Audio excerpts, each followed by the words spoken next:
Good day, YouTube, and welcome to another episode of the Albino Rhino Beer Review. Today you have the Rhino, and we're looking at a beer. Of course we are. Today's beer is right here. It's from Regina Brewing Company in the Warehouse District of Regina. So, I believe this one's on Hamilton Street.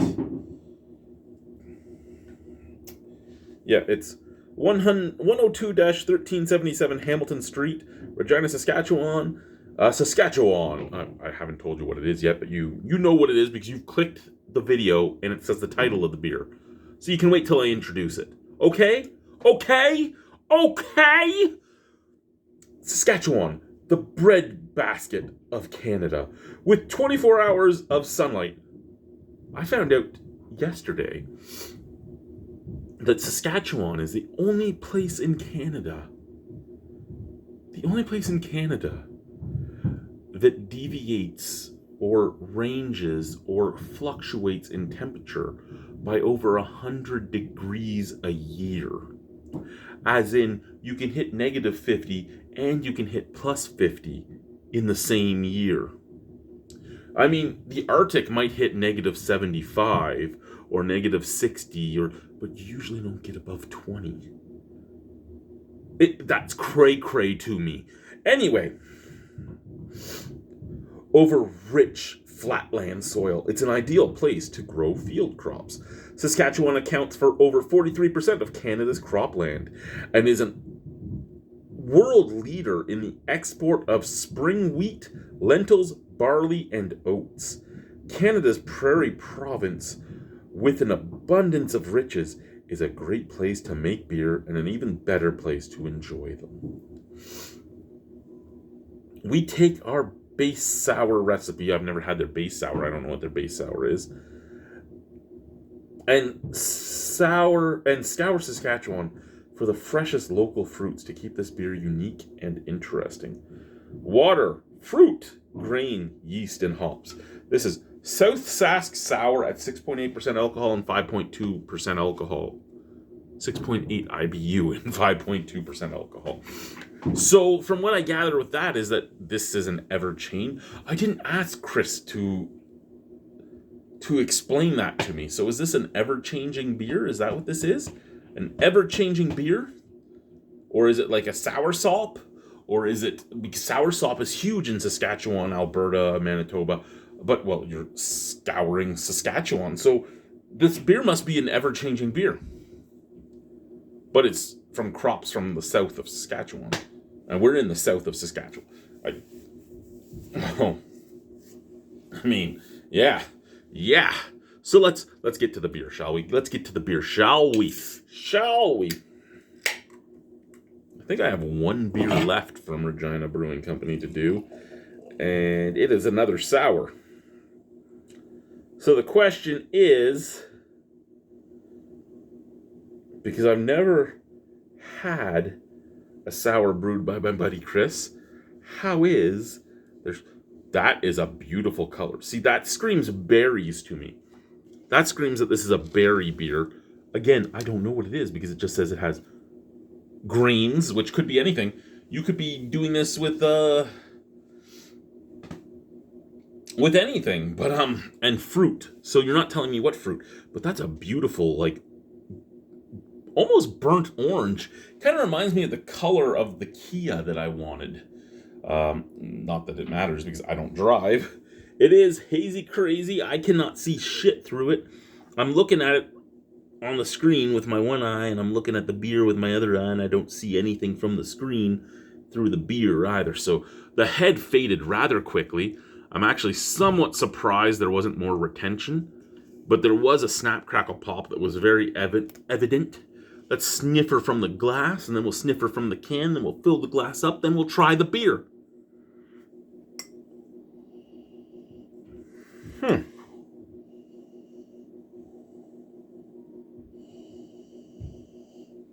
Okay. From the glass, I get a little bit of the lactobacillus scent that is prominent for me personally, which is the smell of perm chemical. Lactobacillus gives off perm chemical for me. Also, I smell crayons, as in I'm smelling waxiness. It's not saying anything about the beer. That's what I am personally smelling. I don't always sniff my beer before I drink it, though, right? This is just for the review. We sniff it. We talk about what we smell. Out of the can,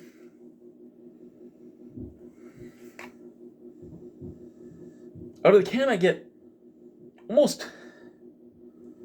get the crayon still, but I almost get a bit of stone fruit and a bit of soursop. And the only reason I know the smell of soursop is, well, one is Ashley, male Ashley, not female Ashley, and two is the soursop beers I had from Big Rock. Because soursop you can get in Ontario in beer form and in juice form and stuff like that, but it is more a thing out in the prairies. And Big Rock made a soursop beer, and they made the soursop beer as well at their Toronto brewery when it was open. And it kind of has that smell to me. It doesn't, but the crayon is there, and so is a little bit of stone fruit. But the stone fruit, I think, is mixing in with that waxy smell. We're going to fill her up. We're going to try her.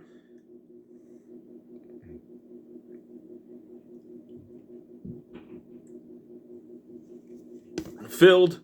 Cheers.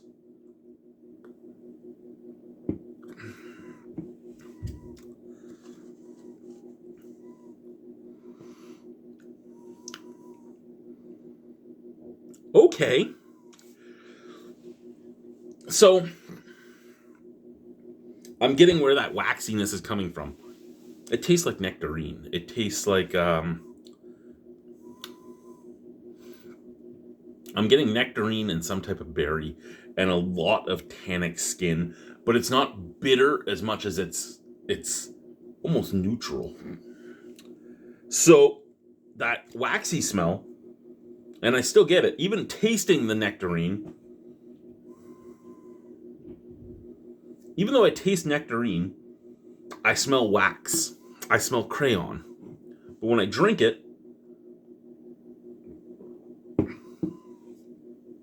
I know exactly what's giving off that crayon smell, but the flavor is more like I'm eating stone fruit. I'm eating a nectarine. I'm eating a peach. I'm eating an apricot. It's in my face.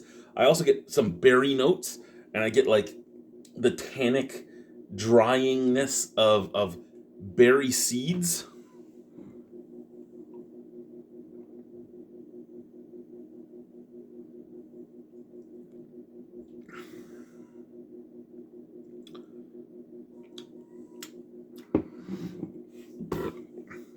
This is a beer that I wish I had just poured in the glass and not sniffed, or I just drank right from the can. And I mean, it happens at times. It happens at times where the smell is off, but the look and the flavor are great. And I mean, that looks amazing. It really does. It's a great looking beer.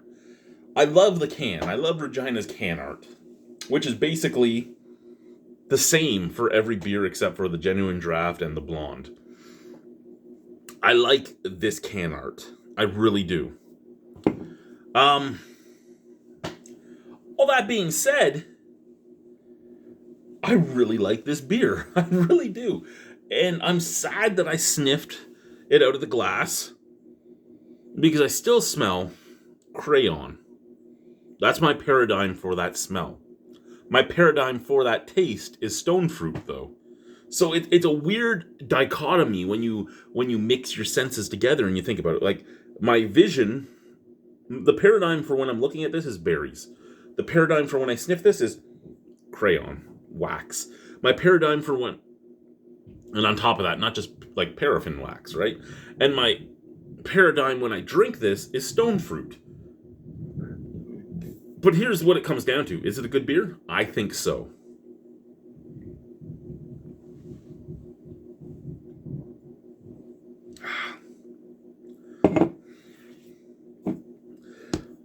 Am I just saying it's good because my buddy Chris made it? No, because I didn't like his honey beer. I'm not a honey beer fan, apparently. That's perfectly fine.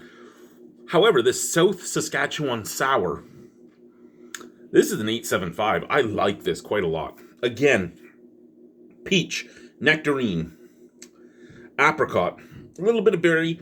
As much as I keep thinking sour sop, I can't tell you that it's actually that. It's just a berry flavor to me. A mundane, slightly over-ripened sour berry. Tannic, but it clears the palate really quickly. This could probably go really well with like some Indian food or something that you would be very savory, but you want to wash off the palate. Maybe some like biryani or something, like a nice extra hot biryani. Take a few spoonfuls of that. Boom, it neutralizes your palate. You can go back for more because my palate's, I have biryani in the fridge. I should try that one day. I can't try that now. I've drank it all. Fuck. I really like this. I really, really do. Out of 10 on this, I've already given you a mark. I've given you an 8.75, didn't I? Didn't I? Sorry, I'm just trying to be quick. My wife wants me to watch a movie with her tonight. So we're done. Bye, guys.